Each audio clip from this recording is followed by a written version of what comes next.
एक अधूरी प्रेम कहानी।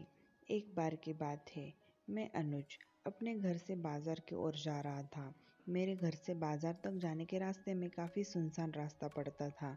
कुछ दूर के रास्ते में कोई भी नहीं रहता था। मैं रोज़ इसी रास्ते से बाजार जाया करता था। आज भी मैं इसी रास्ते से बाजार जा रहा था। मुझे रास्ते में एक लड़की मिली जो बहुत ही डरी हुई थी। उसे डरा हुआ देख मैं उसके पास गया और पूछा, क्या हुआ, तुम डरी हुई क्यों हो? लड़के ने कुछ लड़कों की ओर इशारा किया। मैं समझ गया। मैं अपने साथ उस लड़की को लेकर उन लड़कों के पास गया। मैं उन लड़कों को कहा, क्या तुम्हें शर्म नहीं आता है? काफ़ी कुछ कहने के बाद उन लड़कों को अपनी गलती का एहसास हुआ। उन्होंने लड़की से क्षमा मांगी। फिर मैं बाजार की ओर जाने लगा। उस लड़की ने मुझे रोका और कहा, मैं यहाँ पर नई हूँ, मुझे रहने के लिए किराए का घर चाहिए, क्या आप मेरी मदद कर सकते हैं?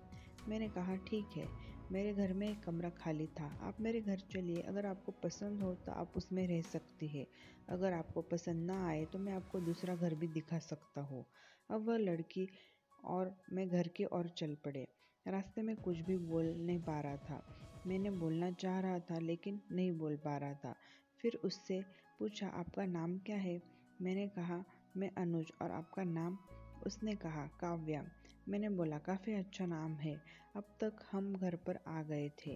काव्या ने मेरा घर देखा और वह कमरा भी देखा जिसमें उसे रहना था। काव्या को वह कमरा काफ़ी पसंद आया। फिर वह हमारे घर में रहने लगी।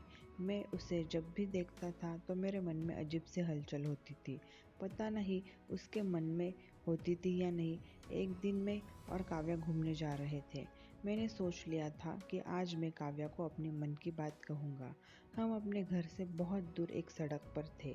मैं बाइक चला रहा था। मैंने काव्या से कहा, मुझे तुमसे एक बात कहनी है। काव्या ने कहा, मुझे भी तुमसे कुछ कहना है। मैंने कहा, बोलो। काव्या बोली, मैं तुम्हें पसंद करती हूँ। और ज़्यादा खुशी के कारण मैं अपने बाइक को संभाल न सका और हमारे बाइक की दुर्घटना हो गई। मैं तो बच गया लेकिन काव्या ने अपनी जान को गंवा दिया। पर आज भी मेरे दिल में काव्या जिंदा है और हमेशा रहेगी। मैं हमेशा उसका ही रहूँगा। गाइस, अगर आपको ये सैड लव स्टोरी पसंद आई हो तो लाइक कीजिए, शेयर कीजिए, अपनी राय कमेंट में ज़रूर बताइए एंड चैनल को सब्सक्राइब कीजिए। Thank you. Have a nice day.